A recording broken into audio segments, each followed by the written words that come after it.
তথা অবিনবাবুর রাঙারাতুল চরণে অসংখ্য কোটি প্রণাম নিবেদন করি।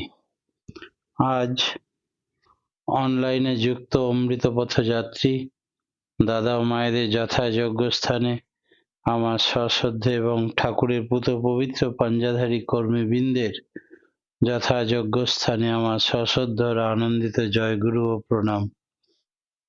শ্রী শ্রী ঠাকুর আমাদের প্রত্যেকের জীবনে এক নব সূর্যোদয়। তিনি আমাদের প্রত্যেকটা মানুষকে ঈশ্বর প্রাপ্তির রাস্তা প্রদর্শন করালেন। এই ঘোর কলিযুগে তিনি এলেন, আর কিভাবে কলিহত প্রাণকে মন্ত্র সাধনের মাধ্যমে নিখুঁত নির্দেশনায় একটি মানুষকে দেবমানুষে পরিণত করা যায়, এ কথা তিনি বিভিন্নভাবে বললেন। যে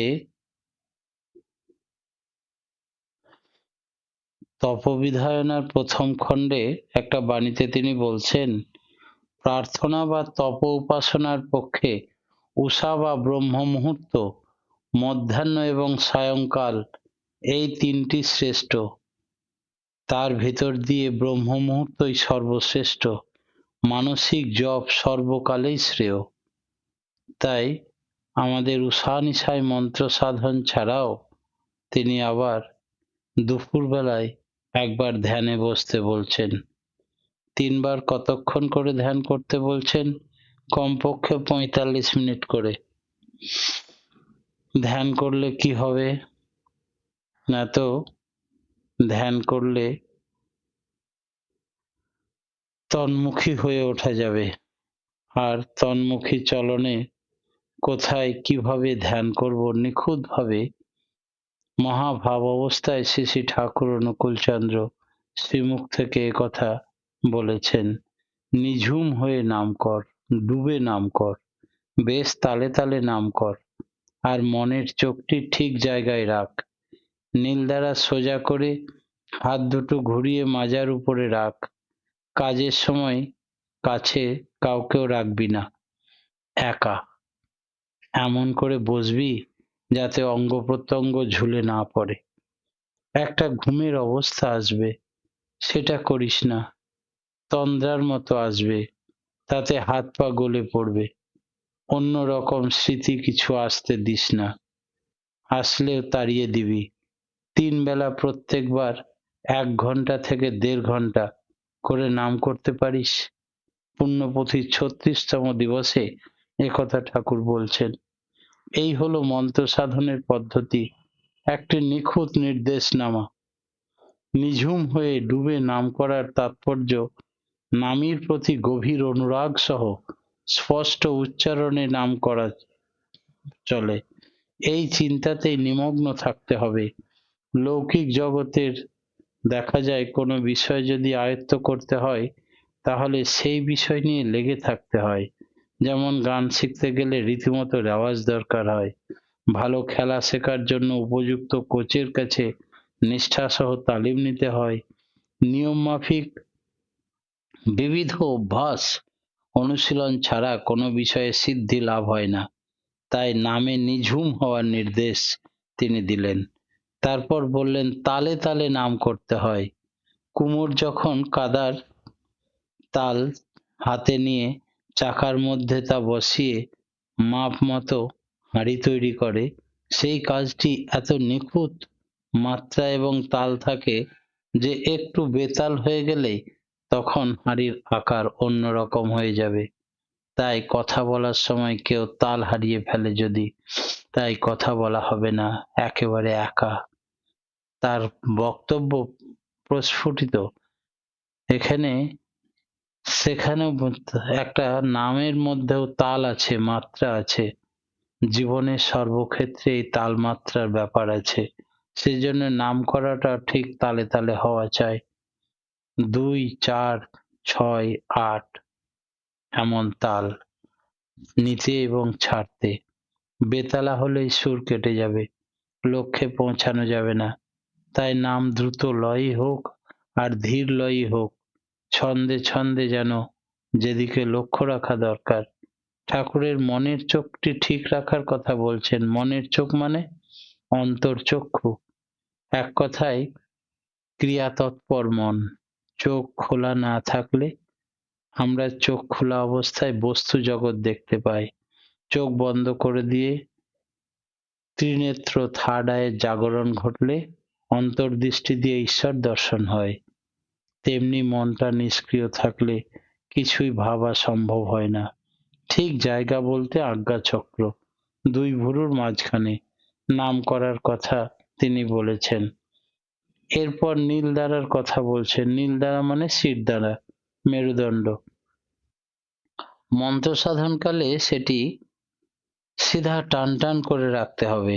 না রাখলে অর্থাৎ মেরুদণ্ড বাঁকা অবস্থায় মূলাধার জাগ্রত হয় না এবং স্পন্দনের ঊর্ধ্বগতি বাধা পায়। তাই স্পন্দন উঠতে উঠতে ব্রহ্মরন্ধ্র স্পর্শ করে মেরুদণ্ড সোজা না থাকলে সেটা আর হয় না। হাত দুটি রাখার নির্দেশ কোথায় বলেছেন? সহজভাবে মাজার উপর অর্থাৎ কোলের কাছে রাখতে বলেছেন। নাম ধ্যানের ফলে দ্রুত এবং যথাযথভাবে পেতে হলে নির্জনে বসা দরকার। অনেকের সাথে বসলে হয় না। তাতে অন্য কারো যদি সমান মনোভাব না থাকে তাহলে সেইভাবে বাতাবরণ সাধকের এককেন্দ্রিক চিন্তায় ব্যাঘাত সৃষ্টি করতে পারে। তাই হৈ হট্টগোলের মাঝে বসলে হবে না। সব সময় জায়গা নিরিবিলি, মন স্থির করতে কষ্টসাধ্য হয়ে পড়ে। পরম পুরুষ শ্রীরামকৃষ্ণদেব ধ্যান করতে বলেছেন বনে, মনে আর কোণে। এই তিনটি স্থানে একাকিত্ব, নির্জনতার ইঙ্গিত দিয়েছেন তিনি। এই বসার সময় কোনো অঙ্গ প্রত্যঙ্গ যেন শিথিল হয়ে ঝুলে না পড়ে, এদিকে লক্ষ্য রাখতে হবে। যে অঙ্গটি শিথিল হয় সেখানেই অলসতা, অবসতা প্রশ্রয় পায়। মনটা এককেন্দ্রিক না হলেও অমনটা হতে পারে। আসনে দীর্ঘ সময় ধরে বসে থাকাকালীন অনেক সময় একটা ঘুম ঘুম ভাব আসতে পারে। ওই ভাব এলে তার কাছে অবশ হয়ে পড়লে চলবে না। উদ্দেশ্যে পৌঁছাতে হবে আমাদের, তাই তাকে প্রতিরোধ করতেই হবে। নামে যতক্ষণ মন ঠিক না মজে যাচ্ছে ততক্ষণ বহু আবোল তাবোল চিন্তা মাথার মধ্যে ঘুরপাক খেতে থাকে। এটা হতেই পারে, কারণ আমরা যেসব দৃশ্য দেখি, যেসব নিয়ে থাকি, মানুষের সঙ্গে আমরা সংশ্লিষ্ট, তাদের সবার সবকিছুর ছাপ মাথায় আঁকা থাকে। মন একমুখী না হলে এবং চুপ করে বসে থাকলে ওই সব স্মৃতি সক্রিয় হয়ে ওঠে মাথার মধ্যে। তাছাড়া মনের অবচেতন স্তরের চিন্তাগুলিও ওই সময় ভেসে ওঠে।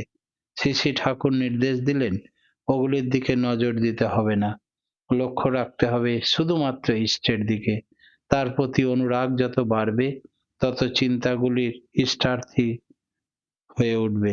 অনেকে বলেন এলোমেলো চিন্তাগুলিকে সাক্ষী স্বরূপ দেখে যেতে হবে, কিন্তু ইষ্ট স্বার্থে সুনিয়ন্ত্রিত হলে কোনো বাধাই আর বাধা থাকে না।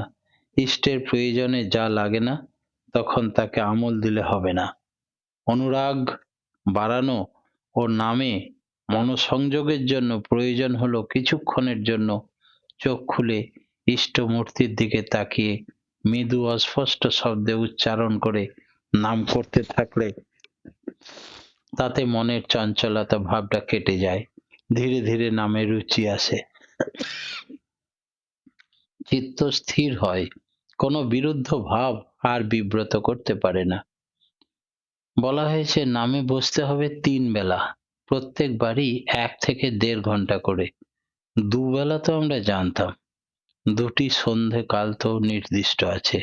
তাছাড়া একবার সুবিধা মতো সময়ে, এই সুবিধা মতো সময়টা নির্জনে দুপুরবেলা অথবা রাত্রির চতুর্থ যমে সাধকের পক্ষে খুব সুবিধা হয় নিশ্চিন্ত নিরাবিলিতে নাম করতে। বিশেষত ভজন যারা পেয়েছেন তাদের ভজন সাধনের জন্য কোলাহল শূন্য নিশীথের নিস্তব্ধতায় সবচেয়ে বেশি সহায়ক। কিন্তু এই বসার সময়ে ব্যাপ্তিকালটা 1 থেকে 1.5 ঘন্টা হওয়া চাই। কেন? কারণ কোনো একটা বিষয় নিয়ে ঠিকমতো অনুশীলন করতে হলে বেশি সময় ধরে তাতে মনোনিবেশ করা দরকার। কাটা কাটা ছেঁড়া ছেঁড়া রকমে যদি আমরা মনকে বসাতে যাই, তবে আয়ত্তে আসা দুরূহ হয়ে ওঠে। 5-10 মিনিট করে তো সারাদিনে বারবার বসা যায়, তাতে মন স্থির হয় না, কেবল এদিক ওদিক পাক খেতে থাকে। মন স্থির হলে তবে তো নাম আর নামী সম্বন্ধে আগ্রহ জন্মাবে। অনেকে নাম করে কোনো আনন্দ পায় না, বা তাদের মনের চঞ্চলতাই কাটে না। তার কারণ হচ্ছে যে নিঝুম হয়ে অর্থাৎ ডুবে নাম করার নির্দেশ তিনি দিয়েছেন। এই অবস্থায় উপনীত হওয়ার জন্য বেশি সময় ধরে অনুশীলন করা ছাড়া উপায় নাই। দীক্ষার সময় সৎসঙ্গীরা একবারে অন্তত 45 মিনিট স্থির হয়ে বসে নাম করার নির্দেশ পেয়ে থাকেন। এটা হলো সব থেকে কম সময়কাল। মনের চঞ্চলতা এতই বেশি যে মনটা শান্ত করতে গেলে কমপক্ষে অতটুকু সময় লাগেই। পাবনায় থাকাকালীন শ্রী শ্রী ঠাকুর একদিন বলছিলেন, 1 ঘন্টা নামে বসলে 45 মিনিট মন স্থির করতে চলে যায়, আর 15 মিনিট নিগূঢ় নামে ডুবে থাকা যায়। মনে রাখতে হবে ওই 45 মিনিট কাল প্রথম অভ্যাসীর জন্য নির্দেশ। প্রাথমিক পর্যায়ে এই সময়টুকু ধরে বসলে অভ্যস্ত হলে ক্রমশ সময় বাড়াতে কষ্ট হবে না। লক্ষ্য রাখতে হবে 1 থেকে 1.5 ঘন্টায় পৌঁছানোর জন্য। আগ্রহের সঙ্গে নিয়মিতভাবে এমন অভ্যাস করতে থাকলে ক্রমে ক্রমে ওই লক্ষ্যে পৌঁছানো সহজসাধ্য হয়ে উঠবে। জীবনে কোনো বিষয়ে সুষ্ঠুভাবে যদি অধিগত বিদ্যা অর্জন করতে হয়, সেই বিষয়ে মনোযোগী হয়ে অনেক সময় ধরে তার অনুশীলন করা একান্ত প্রয়োজন। যখন আমাদের উদ্দেশ্য ঈশ্বর প্রাপ্তি, তাহলে ঈশ্বরের জন্য অধিক সময়কাল কাটাবো না কেন? 24 ঘন্টায় যদি 3 বার 3 ঘন্টা বা 3.5-4.5 ঘন্টায় আমরা মনোনিবেশ করি ইষ্টপদে, তবেই তো ইষ্টের দৃষ্টি আকর্ষণ হবে, এবং তার সঙ্গে আমরা মাঝে মাঝেই সময় পেলেই নাম করব। 24 ঘন্টা অজপা নাম চলবে। এই একটি অক্ষর কতবার লিখে সেটি আয়ত্ত করা সম্ভব? একটি অক্ষর শিখতে আমরা ছোটবেলায় দেখেছি অ কতবার হাত বুলিয়েছি, গুণে শেষ করে বলা যাবে না।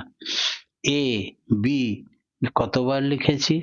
তাহলে একটি অক্ষর অভ্যাস করতে যদি এতবার অধ্যবসায় লাগে, যাকে জীবনের সারথি, জীবনের ত্রাতা, জীবনের উদ্ধারকর্তা, জীবনের মালিক, যাকে যার সঙ্গে বিলীন হয় আমাদের জীবনের উদ্দেশ্য, তন্মুখী হয়ে তার সঙ্গে অনুসরণ অনুকরণ, তার মতো হয়ে ওঠা, তাহলে you are for the Lord not for others, you are for the Lord and so for others. তাহলে তার জন্য আমাদের কত অনুশীলন করা দরকার, তবেই একানুরক্তি আসবে। হেলাফেলা করে নিজের খেয়াল খুশি মতো আমরা মহৎ প্রাপ্তি করতে চাই, সব কাজে সময় কাটায় যেগুলো কোনো কাজ নয়, অকাজের জন্য। আর আসল কাজের সময় সময় কোথায়? আমরা নাম ধ্যান মহাযজ্ঞে প্রত্যেক দিন উষানিশায় 0.5 ঘন্টা করে ধ্যান করি, তো অনেক ব্যক্তিকেই দেখি ধ্যানের সময় যুক্ত হন না, শুধু ইষ্ট প্রসঙ্গে যুক্ত হন, মানে 0.5 ঘন্টাও ধ্যানের জন্য বসতে পারেন না। আচার্যদেব, বর্তমান আচার্যদেব বললেন, যেমন করে হোক ছলে বলে কলে কৌশলে সবকে ধ্যানে অভ্যস্ত করে তোলো, ধ্যান ছাড়া গতি নেই। তাই আমরা একবার প্রার্থনার আগে ধ্যান, প্রার্থনার পরে সকলের কল্যাণের জন্য, বিশ্ব শান্তির জন্য ধ্যান, একবার সকলের নিষ্কাম প্রার্থনার জন্য ধ্যান, বিভিন্ন সময় শুধু ধ্যানে মগ্ন করতে চাই সকলকে। উদ্দেশ্য যেন সকলে ধ্যানের অভ্যাস গজিয়ে ওঠে, ধ্যান থেকে কেউ বিরত না থাকে। প্রীতি সম্বেগ থাকা দরকার ধ্যান করতে গেলে। এর জন্য আমাদের মেন শত্রুকে রিপু, রিপুকে শত্রু বলে। ঠাকুর বললেন, না না, রিপুকে শত্রু করতে হবে না, তাকে মিত্র করে নাও। আগে রিপু জয় করতে হবে, তারপর সাধন ভজনে বসতে হবে। কিন্তু সাধ্য সাধনা করে রিপু জয় করতে হলে রিপুর সাথে রীতিমতো যুদ্ধ করতে হয়। যদি রিপুর টান বেশি থাকে তাহলে যুদ্ধে হেরে যাব, আর যদি কসরত করে কোনো রকমে একটা রিপুকে জয় করা গেল, অন্যান্য রিপুগুলো তখন রে রে করে তেড়ে আসবে। তখন কি হবে? কোনটাকে ফেলবো আর কোনটাকে সামলাবো? আবার রিপুকে জয় করা গেলে বলে সেটা অনেক ক্ষেত্রে জয় নয়, দমন। প্রচণ্ড চাপের ফলে সাময়িকভাবে দমিত হয়ে থাকে মাত্র, আবার সুযোগ পেলেই ফোঁ করে মাথা ছেড়ে দেয়। এই ছাড়া আর এক রকমের বিপদ আছে। কোন রিপুর আবেগ জোর করে চেপে রাখার ফলে হয়তো আত্মপ্রকাশ করতে পারে না, যার ফলে ক্ষয়সূচক ধ্বংসাত্মক খরস্রোতা নদীর মতো জোর করে বাঁধ দিয়ে আটকে রাখা হয়েছিল। তখন দেখালো নদীর জল অক্লেশে ফুলে ফেঁপে উঠল, সামনের বাঁধ ভেঙে একেবারে দুর্বার গতিতে সব ভাসিয়ে দিল। উপচে উঠে দুকুল ছাপিয়ে সৃষ্টি করলো সর্বগ্রাসী বন্যা। তাই রিপুর অবদমন শরীরে ও মনে এমনতর ভয়ঙ্কর বিকৃতির বিপর্যয় সৃষ্টি করে, যার পরিণাম হচ্ছে শারীরিক ও মানসিক ব্যাধি। একথা চিকিৎসা বিজ্ঞানেও স্বীকার করা হয়। তাই রিপুকে নিয়ন্ত্রণ করতে হবে। ঠাকুর বললেন, রিপু দমন নয়, রিপুকে চাপা দেওয়া নয়, রিপুকে বন্ধু এবং নিয়ন্ত্রণ। কি করে? উপায় হলো দমন নয়, নিয়ন্ত্রণটা। রিপুগুলিকে ইষ্ট স্বার্থে নিয়োজিত করে দাও। যদি রিপু মানে শত্রু হয়, তাহলে তো সে শত্রুতা করবেই। রিপুকে এমন ভাবে ব্যবহার করো যেন তার ফল সুফল পাবে তুমি। যত তোমার ইষ্টের প্রতি টান বাড়বে, রিপুর টান তত কমে যাবে। যত রিপুর প্রতি প্রবল হবে টান ভালোবাসা, তত ইষ্ট দূরে চলে যাবে।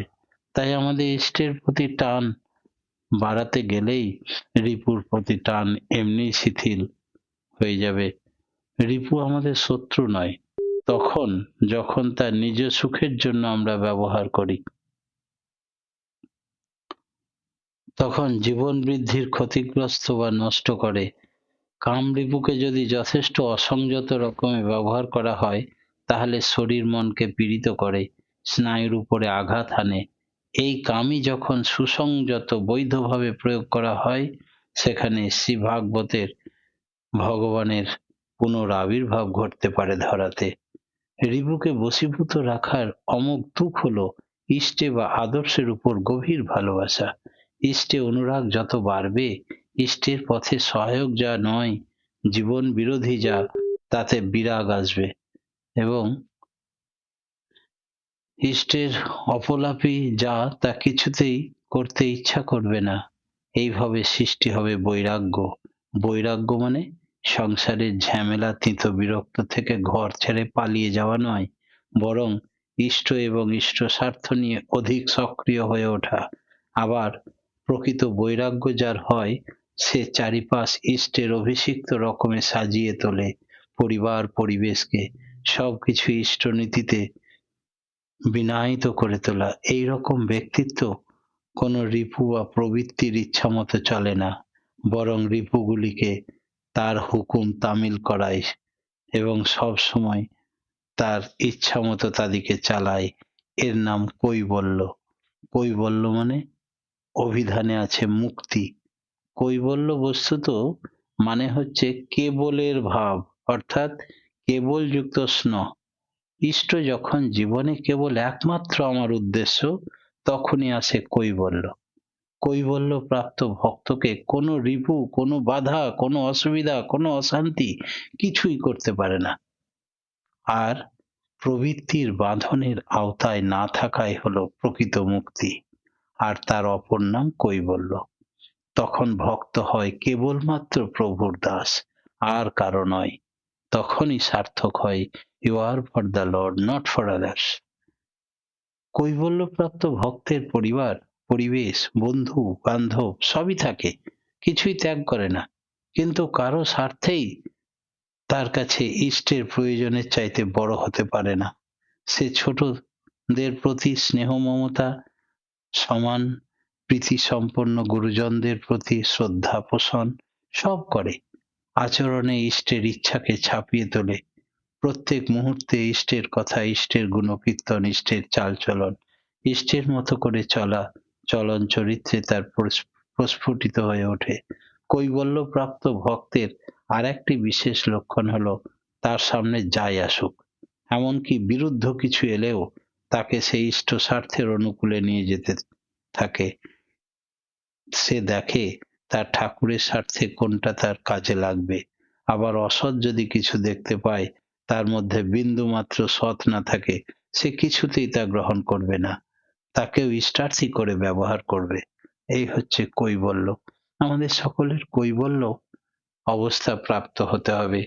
রিপু নিয়ন্ত্রণে ইষ্ট অনুরাগের প্রয়োজনীয়তা কি? যথাবিহিত মন্ত্র সাধনের সঙ্গে সঙ্গে ইষ্ট যাতে প্রীত হন, এমন করে কর্ম করাই তপস্যা। আর তপস্যা শব্দটির উৎপত্তিগত ধাতু হচ্ছে তপ ধাতু থেকে এসছে। তপ মানে তাপ। তপস্যা বিধিমাফিক চলতে লাগলে শরীর বিধানে বিশেষ ধরনের তাপের সৃষ্টি হয়। ওই তাপের ফলে ভেতরে শক্তির জাগরণ ঘটে, মস্তিষ্কের কোষগুলো সক্রিয় সাড়াপ্রবণ হয়ে ওঠে, বোধের তীক্ষ্ণতা বেড়ে যায়। এই সময় ইষ্ট অনুরাগের বাঁধন যদি খুব শক্ত না থাকে, তবে তীক্ষ্ণতা ও সক্রিয়তা তাকে পেয়ে বসে। প্রবৃত্তিগুলি তখন দুর্দান্ত হয়ে উঠতে পারে।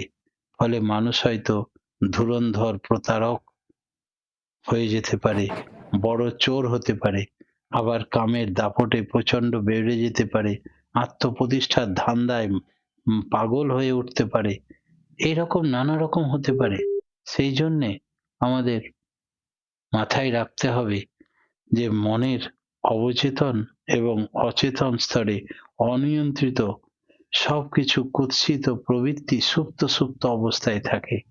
ইষ্টে অনুরাগ রজ্জু শক্তভাবে বেঁধে রাখতে হবে আগে, তপস্যার উত্তাপে সেগুলি যেন ছিঁড়ে না যায়। অদ্ভুত রকমের ভূতের নাচন শুরু হয়, তখন নাম করার সময় হয়তো নানা রকম বিভীষিকা দেখা যায়। উৎকৃষ্ট ভয়ঙ্কর শব্দ কিছু কিছু তাড়া করে, মাথার মধ্যে ওই রকম বীভৎস চিন্তা, ওইসব দৃশ্যের অবতারণা দেখে মনে হতে পারে আমার বোধহয় অধোগতি হচ্ছে। আসলে এটা অধোগতির কোনো ব্যাপার নয়। খেজুরের বা আখের রস আগুনে জাল দিতে গেলে প্রথমে তলানি থেকে ময়লাটা উপরে ভেসে ওঠে, যেটাকে গাদ বলে। গাদটাকে কেটে ছেঁকে ফেলতে হয়, তারপরে আসল ভেতরের নির্যাস রস, গুড় পাওয়া যায়। ঠিক তেমনি তপের সময় তাপের সৃষ্টি হয় মানুষের ভিতরে লুকিয়ে থাকা যত প্রবৃত্তির পঙ্কিল চিন্তা কল্পনাগুলি আত্মপ্রকাশ করতে থাকে। শ্রী শ্রী ঠাকুর একদিন কথার ছলে বলছিলেন,